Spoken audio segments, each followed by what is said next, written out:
یکی از نگرانی‌های جدی در این اواخر حضور و فعالیت گروه داعش در افغانستان است. حکومت افغانستان نیز مبارزه جدی را در این راستا آغاز کرده و رئیس جمهور غنی نیز وعده داده است که این گروه را نابود خواهد کرد. عملیات نظامیان افغان در شرق افغانستان اکنون جریان دارد و در این بحث سیاسی میپردازیم به مسئولیت این عملیات. در این بحث سیاسی ما نورالله شایان و مهمان ما حاجی معبد ظاهر قدیر، معاون اول پلیس جرگه را با خود داریم. جناب آقای صاحب خیلی خوش آمدین به برنامه ما.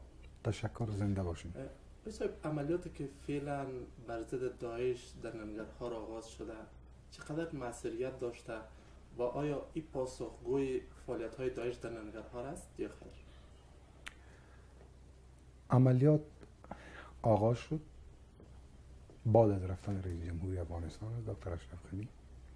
حکم کرد سر قطعات نظامی که عملیات به ضد داعش شروع کنه.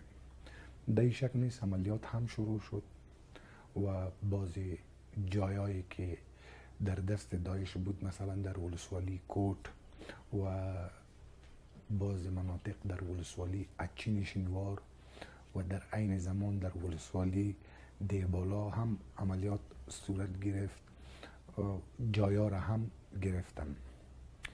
مگرم متاسفانه یا بدبختانه بعد از اینکه قربانی هم دادیم، عسکرای ما، اردوی ما، پلیس ما، امنیت ملی ما به سطح پایان و جایا را هم گرفتیم، پس او جایا را ما نتانستیم که نگاه کنیم.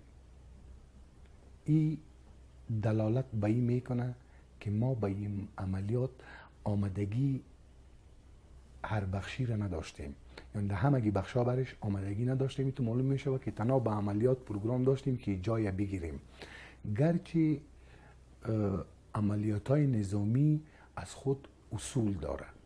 خب من فکر میکنم چون این بسیار به زودی بود نتانست که اصولش به مرقمش تطبیق شو. عملیات بسیار به زودی صورت گرفت. مردم در قدم اول بسیار زیاد خوشبین می باشند. وقتی که مردم ببینه چیزی را که مردم میخواه و به او صورت عملی نمیشه، اجرا نمیشه، مردم هم دلسرد میشوند. وقتی که دلسرد شد همکاری هم رایت نمیکنه که همکاری نکرد تو کامیاب نمیشوی. تا فعلا در این شک نیست که سر مورال دشمنان تاثیر کرده. داعش هم یک اندازه کوبیده شد. در ما هیچ وقت از این چشم پوشی کرده نمیتونیم، مگر ما تنها از کوبیدن داعش دعویش نکردیم. ما تنها از مورال ضعیف کردنش دعویش نکردیم، ما دعوی نابودیش کردیم. به رقمی که ما پیش میریم این طریقه نابودیش نیست. ما مطمئن هستم، اطمینان دارم انشالله که بعد از این کدام پروگراما شروع می شود به ضد داعش، او از نابودیش خواهد بود. وقتی که نابود شود ملت ما مرام می شود، مردم ما مرام می شود و حکومت ما قوی و باثبات می شود. جناب قدیر صاحب، ضعف در چی هست که وقت مناطق از وجود داعشیا پاکسازی میشه دوباره حفظ نمیشه؟ ضعف در ای است سعی کنیم. حالا میریم به مردم. بخشای نظامی را گفتیم. در مردم هم ما دو قسم مردم داریم. یک قسم مردم است که در مو منطقه زندگی میکنن، راه و چاره بلد هستن، کار و کردار داعش میبینن که چی میکنن، از حرکاتشان خبر میباشه، خب از مجبوریت دوجه زندگی میکنن که غریب مردم هستن. یک قسم مردم ما داریم که شهر جلال آباد هم ایلا کردن، آمدن در شهر کابل زندگی میکنن. در شهر کابل زندگی میکنه و اون مردمی که در قریجات زندگی میکنن و خبر ندارن، یا دیگه نمایندگیش در وزارت هم میکنه، در ریاست جمهوری هم میکنه، امتیازات هم به اون نام میگیره و خواهان امتیازات دیگه میباشه. امی علت است که اول حکومت تا به حال ایره نفهمیده که ما با کدام مردم خود در تماس باشیم، کدام مردم نتیجه مثبت در آوردن امنیت میده. در هیچ شک نیست امو مردمی که در منطقه است، مگرم متاسفانه او ملک صاحبا یا او کلانایی که در کابل هستن و ملاقات ها میکنن، امتیازات به نام از اون مردم خود میگیره، باز اون مردم این مردم قبول نداره. در اینجا فرق امی شد که همکاری مردم امرای حکومت نیست. امی علت است که جای هم نگاه نمیشوه، جای میگیرن، قربانی میتن، پس جای نگاه کردن نمیتونه که همکاری مردم امراش نیست. فعلا شما که همه روزه از وضعیت شرق افغانستان معلومات میگیرین و در اونجا هم نیروهایی را شما مسلح ساختین در برابر داعش. وضعیت چگونه هست؟ آیا داعش در حال از بین رفتن هست یا دوباره هم قوت خود میگیره؟ در هیچ شک نیست که داعش یک اندازه ضربه دیده. خب اگر ما آل منتظر شویم و پلانای ما پس بانه، داعش در این شک نیست که پس قوی می شود، پس قوت میگیره، زمینه برش مساعد میشه. فعلا دیدی که حکومت نسبت به داعش داره از نظر شما چگونه هست؟ آیا اراده وجود داره برای از بین بردن کامل داعش در افغانستان؟ برای جنگ در هیچ شک نیست که ارادی و تصمیمی که نداشته باشی تو هیچ وقت او جنگ برده نمیتونی. رئیس جمهور افغانستان ارادی خود نشان داد. خب ما هنوزن حکومت ما چون از وقتی که دکتر صاحب اشرف غنی آمده هیچ یک حکومت تکه و پارچه برای اشرف غنی تسلیم شده تا که این اشرف غنی میسازه و حاکمیت اشرف غنی سر از این حکومت 100% پیدا میشوه، یک اندازه وقت میگیره دیگه. به می اساس مشکلات دیگی که ما داریم، فرض که در منطقه حال ما میگیم که بدون وحدت ملی افغانستان پیش نمیره. خب بلیاز خدا این تو وحدت ملی رو نگوین که بگوین بیاین اساکرم سر وحدت ملی تسلیم کنیم. حال من خودم شخصا سر از این گپ مطمئن هستم که شینوار که مردم شینوار نگاه نکنه، مدش ننگرهار از ولسوالی سرخرود هستم، من سرخرودی نمیتونم که شینواره نگاه کنم. باز چی که از بدخشان بیایه، باز چی که از فاریاب بیایه، اگر ما به این قادر شویم که امی اساکر حد اقل ایر از خود منطقه از خود مردم باشه، باز دو وقت و هر چیز بلد هستن. مردم منطقه ممرایش هم کاری میکنه به خاطر که اولادایشان هسته، راه را بلد هستن، راه آمدن دشمن بلد هستن، راه گریزش بلد هستن.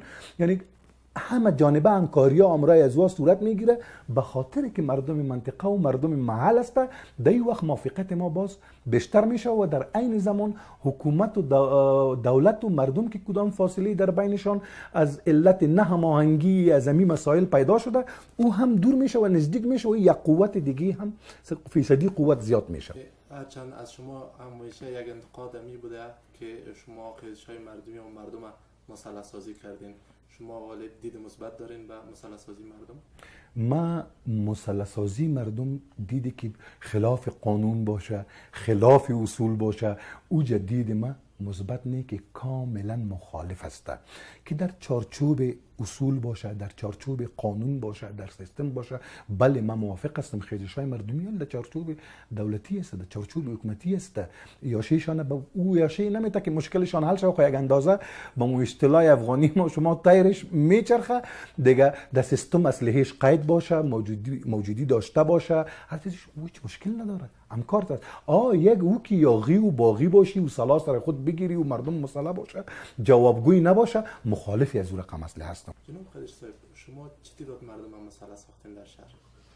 فعلا ما با همکاری مردم که چیزی اسلحه ها را خود مردم از خانه خود کشیدن داشتن و چیزی را ما وقت اعلان کرده بودم رسما که ما این روز در حالتی هستیم که باید ما از مردم خود دفاع کنم، از ناموسشان، از جایدادشان، از سرشان، از اولادایشان.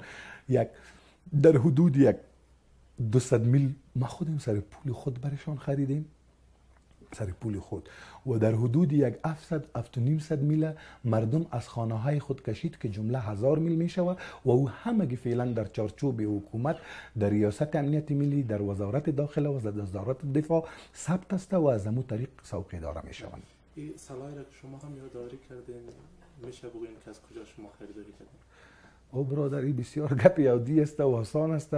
فعلا در دیگر نقاط دنیا که بروی بازارهای سیاست یا بازارهای رسمی است، در اینجا که هر طرف بوری هم بازار سیاست هم بازار رسمی است، امی گپا را امی ازشان پرسان نمیشه که از کجا میآید. مردم میفروشن و جایشان معلوم است، در پاکستان هم معلوم است، در افغانستان هم معلوم است. خود تا او جای حکومت رسیدگی کرده نمیتونه که روی ازوار بگیره. یک انتقاد دیگه هم که جناب خیزش صاحب از شما در رسانه ها از طرف نهادهای مدنی صورت گرفته ای هست که شما از طرف برخی کشورهای منطقه و استخبارات منطقه به خاطر مبارزه با داعش پول به دست آوردین. دید شما چی هست؟ سعی کنین خوب یکی پیش گفتم نظریات مردم است، افکار مختلف است، احزاب مختلف است، اختلافات مختلف است. ما روی مردم که چیزی میگم، ما چیزی نمیگم و احترامشان دارم، احترامشان میکنم. یک کسی گفت که ما 20 متر خیز میزنم، باز دیگه گفتش که دا گز دا میدان.